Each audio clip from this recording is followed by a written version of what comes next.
Bem, vou responder uma das perguntas mais comuns que a gente recebe aqui sobre as complicações, né?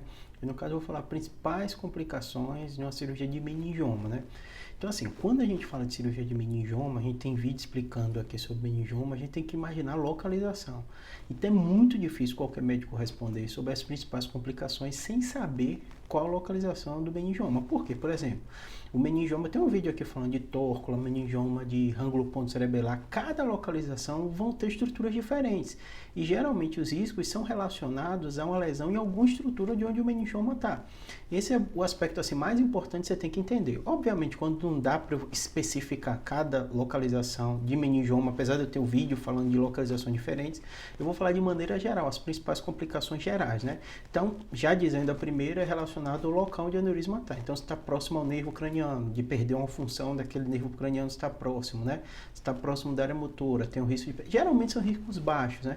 Porque a gente hoje monitora o paciente intraoperatoriamente. Então, por exemplo, tem um paciente que antes da cirurgia eu falo, o meningioma está em tal local, tem um risco de a gente começar a tirar, a monitorização começar a dar interferência e eu optar por parar. Ou eu continuo e você pode ficar com déficit transitório e depois melhorar, mas é muito raro de ficar com déficit mais grave definitivo hoje você fazendo monitorização, porque você tem durante todo o procedimento uma informação do neurofisiologista. Então esse é o primeiro aspecto do risco de complicação. Segundo risco de complicação, e talvez o mais comum, as infecções, né? Quando a gente trabalha, principalmente nos grandes hospitais, ele gera um número de tudo seu. Então você vai ter a taxa de sua infecção, morbidade, e geralmente cirurgiões fazem isso, né? A gente, por exemplo, tem toda, toda a cirurgia da gente, toda catalogada, então a gente sabe o que aconteceu em toda a cirurgia e consegue dizer esse número, né? Mas em média, né, pra vocês terem ideia, no Brasil, a maioria, após uma infecção de craniotomia, dá uns 2%, né, se tem uma infecção após a craniotomia. Então, assim, meningioma ele entraria nessa estatística, né? Que não é um número muito alto, principalmente que a maioria das infecções elas são superficiais de pele e você dá um antibiótico melhor. É muito raro do osteomielite, às vezes você tem que tirar o flap ósseo, mas pode acontecer. Está dentro também desses grupos que a gente considera infecção, né? Segundo aspecto é a fístula, porque o meningioma está na meninge, então você vai tirar essa meninge que envolve o cérebro e o líquido está contido ali dentro. Então, a partir do momento que você comunica que você tem que tirar um retalho maior, porque a meninge é onde está o tumor, você tem o risco de ter uma fístula lipórica, que seria o terceiro tipo de infecção, ou de complicação, que é relevante você falar quando você vai operar um meningioma, né? Então, risco de ter uma lesão no local de meningioma, tá? Então vai ser individual pela localização do meningioma. Segundo, risco de infecção, que aí vai de pele, ósseo, osteomielite. Terceiro, risco relacionado à fístula licórica.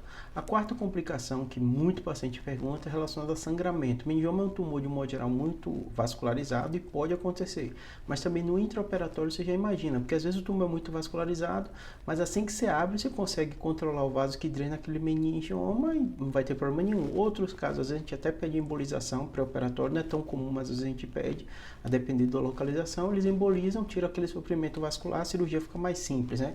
Mas vai depender da localização, de qual drenagem vascular. Mas sem dúvida é a quarta complicação. E a quinta que pouca gente pergunta, mas é relevante, uma das mais relevantes, são complicações clínicas. Por quê? Você vai ser entubado, tem o risco de ter algum tipo de complicação ou de intercorrência, né? Que o paciente junta tudo isso como complicações anestésicas, mas na verdade seriam complicações clínicas, né? As complicações anestésicas mesmo, elas são muito raras, né? Infecção de vias aéreas, afinal você fica entubado durante o tempo da cirurgia, é raro de acontecer, mas pode acontecer. Infecção urinária, você ganha uma sonda, então a sonda não deixa de ser uma porta de entrada, né? Principalmente os meningiomas, às vezes são cirurgias grandes, você tem que sondar mesmo o paciente. E a terceira é a trombose, você fica parado muito tempo, né? Depois de uma cirurgia, não vai sair andando, não vai ser nada, por mais que a gente faça a profilaxia mecânica, tudo isso tem o risco de tromboembolismo também, tanto TVP, que é trombose venosa profunda, como tromboembolismo pulmonar. Tá bom? Espero que tenha ajudado. Houve uma passagem muito rápida falando das complicações, mas só para vocês terem uma ideia. Obrigado, abraço.